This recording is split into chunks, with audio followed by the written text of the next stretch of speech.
दो स्टूडेंट हैं। एक स्टूडेंट जो 12 से 16 घंटे के बीच में पढ़ता है और दूसरा स्टूडेंट जो 5 से 6 घंटे के बीच में पढ़ता है। और मैं शर्त लगा के साथ कह सकता हूँ, अगर मैं तुमसे एक क्वेश्चन पूछूं तो उसका आंसर तुम बिल्कुल गलत दोगे। क्वेश्चन ये है, इन दो स्टूडेंट में से कौन सा स्टूडेंट सबसे ज्यादा टाइम वेस्ट कर रहा है?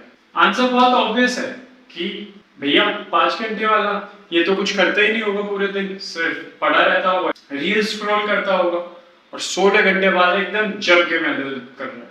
याद है तुम्हारी लाइब्रेरी में भी एक बंदा जिसकी सीट हमेशा जब खाली होती थी, जब पूरी लाइब्रेरी बंद होने के टाइम हो जाता था, वो मतलब अपनी सीट से ही नहीं उठता था।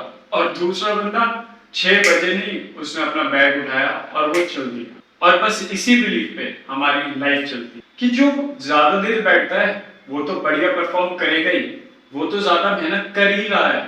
और यही चीज रिसर्चर ने टेस्ट करने की सोची। मतलब उनका मानना था क्या ज्यादा पढ़ने से ज्यादा सीरियसनेस या ज्यादा मार्क्स आते हैं?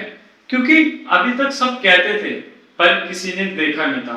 तो उन्होंने बहुत ज्यादा स्टडी करी, बहुत ज्यादा बच्चों पे स्टडी करी, अलग अलग टाइप की स्टडी करी।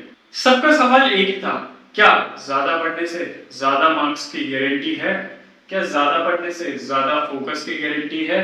क्या ज्यादा पढ़ने से ही एकदम अच्छे से पढ़ाई होती है क्या? जवाब बहुत अलग अलग है। किसी में थोड़ा सा लिंक मिला और किसी में कुछ लिंक भी नहीं मिला। एक स्टडी जो सिर्फ बच्चों पे, उसमें था कि आप कितने घंटे भी पढ़ो, उससे आपके स्टडी मार्क्स या आउटपुट में कोई फर्क ही नहीं पड़ता। अगर फर्क पड़ता है स्टडी हैबिट से, आपकी स्ट्रेटेजी से, आप कौन से टाइम पे क्या चीज पढ़ रहे हो, आप कितनी प्रायोरिटी के हिसाब से सिलेबस पढ़ रहे हो, कितनी तैयारी के साथ एग्जाम के लिए तैयार कर रहे हो, और आपने एग्जाम को पढ़ने से पहले क्या उसका सिलेबस पढ़ा, क्या उसके पैटर्न पढ़े, ये सब डिसाइड करता है कि कैसे आप एक एग्जाम में अच्छा और बेहतर परफॉर्म करोगे, ना कि घंटे। मतलब सिर्फ घंटे से पता नहीं चलता, बहुत सारी अलग अलग चीजें होती है जो पूरा एक सिस्टम बनाती है और उससे पता चलता है कि किससे कैसे ज्यादा नंबर लाए जाए। तो अब सवाल ये नहीं था कि कितने घंटे पढ़ना चाहिए, अब सवाल बन गया कि जितने घंटे आप पढ़ रहे हो उनमें से आपका दिमाग कितना ज्यादा कंसंट्रेटेड है, कितने टाइम तक, ये सवाल है।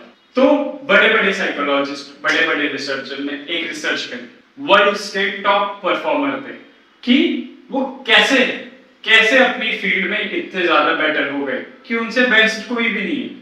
तो उन्होंने देखा कि जितने भी वायलिनिस्ट थे, जो वायलिन बजाते हैं, जो बेस्ट परफॉर्मर थे, वो अपने दिन में सिर्फ 4 से 5 घंटे प्रैक्टिस कर पाते हैं फोकस के साथ। उससे ज्यादा वो प्रैक्टिस करते हैं तो उनके आउटपुट पे कोई फर्क नहीं पड़ता।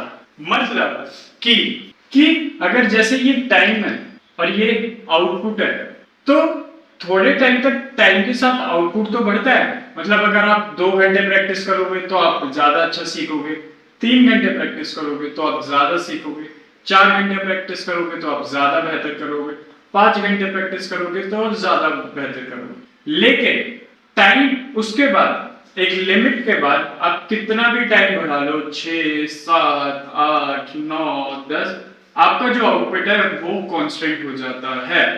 इसका मतलब है कि इसके बाद ब्रेन कंसंट्रेट नहीं कर पाता। मतलब ब्रेन की भी कोई लिमिट है।